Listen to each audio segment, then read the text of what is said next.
यह बात उस समय की है जब मेरी नई नई शादी हुई थी। मेरे पति भारतीय सेना में थे। इस समय वो नेवी में जॉब कर रहे थे। शादी के बाद जब मैं ससुराल गई तो सुहागरात भी नहीं हो पाई थी कि उनके पास कॉल आ गई थी उनके बॉस की। उन्होंने उन्हें फौरन वापस बुलाया भारत के पानी की जहाजों पर, और युद्ध के हालत बन गए थे। इसलिए मेरे पति फौरन ही मुझे छोड़कर बॉर्डर पर चले गए। वहीं पर उनकी पोस्टिंग थी। मैं तो वो भी नहीं पाई। मेरी सुहागरात अधूरी रह गई थी। फिर उन्होंने दूसरे दिन कॉल किया कि अब 3 महीने बाद ही आ पाएंगे। ये सुनकर मैं बहुत दुखी हुई थी, जिसके लिए मैं इस घर में आई थी। वो मुझसे बहुत दूर थे। मैं इसे अपनी किस्मत समझकर तन मन से सास ससुर की सेवा करने लगी। धीरे धीरे मेरे ससुर मुझे इधर उधर हाथ लगाने लगे। वो भी नेवी में थे और कैप्टन के पद पर रिटायर हुए थे। वो अब 60 साल से ज्यादा के हो चुके थे, पर उनकी फिटनेस कमाल की थी। वो बड़ी बड़ी मूंछें रखते थे। मैं उसका पूरा ख्याल रखती थी। मुझे ये बात पता थी कि उसकी नीयत मुझ पर काफी समय से है। वो मेरे पति के जाने के बाद मुझे चाहते हैं, पर फिर भी मैं उनकी सेवा करती थी। टाइम टाइम से चाय पानी दवाइयाँ खाना देती थी। घर में मैं पूरे ड्रेस वाला कपड़ा पहनती थी। एक दिन उन्होंने मेरा हाथ पकड़ लिया। मैं डर गई और मैं अपने ससुर जी से बहुत नाराज हो गई और मैं रोने भी लगी थी।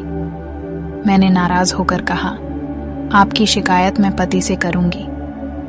मेरी बात सुनकर ससुर जी बोले, तुझे जो करना है कर ले, मैं एक दिन वो लेकर ही रहूंगा। तू उसके लिए ही मेरे घर आई है। तेरे पर हमारा अधिकार है। मेरा बेटा नहीं है तो क्या हुआ, मैं तो हूं ना। अब उनकी बात सुनकर मैं तेज तेज रोने लगी। इस वजह से शायद रहम करके उन्होंने मुझे छोड़ दिया। उस दिन वाली घटना की वजह से मैं अपने ससुर से सावधान रहने लगी थी। मुझे पता था कि ये सांप कभी भी मुझे डस सकता है, कभी भी वो मेरा जबरदस्ती काम लगा सकते हैं। इसलिए मैं बच के रहने लगी थी। इस तरह से 3 महीना गुजर गया था।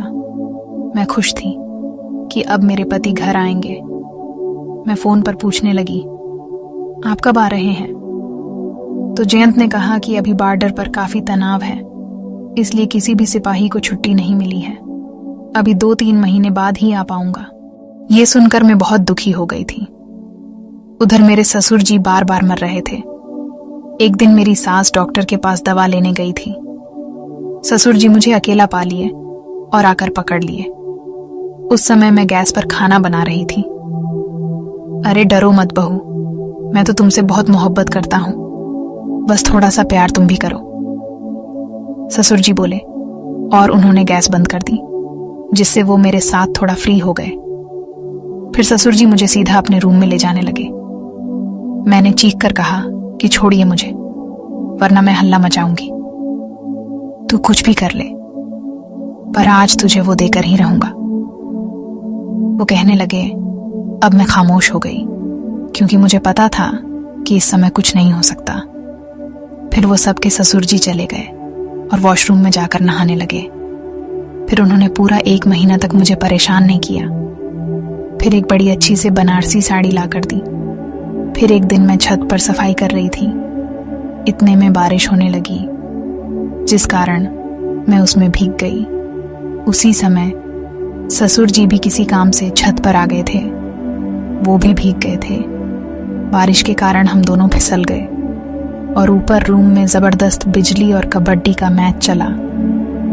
ऐसा मैच मैंने आज तक नहीं खेला था, और आज के मैच के बाद ससुर जी को मैं मान गई कि वह सच में नेवी के कैप्टन थे और इस उम्र में भी इतनी लंबी पारी खेल सकते हैं।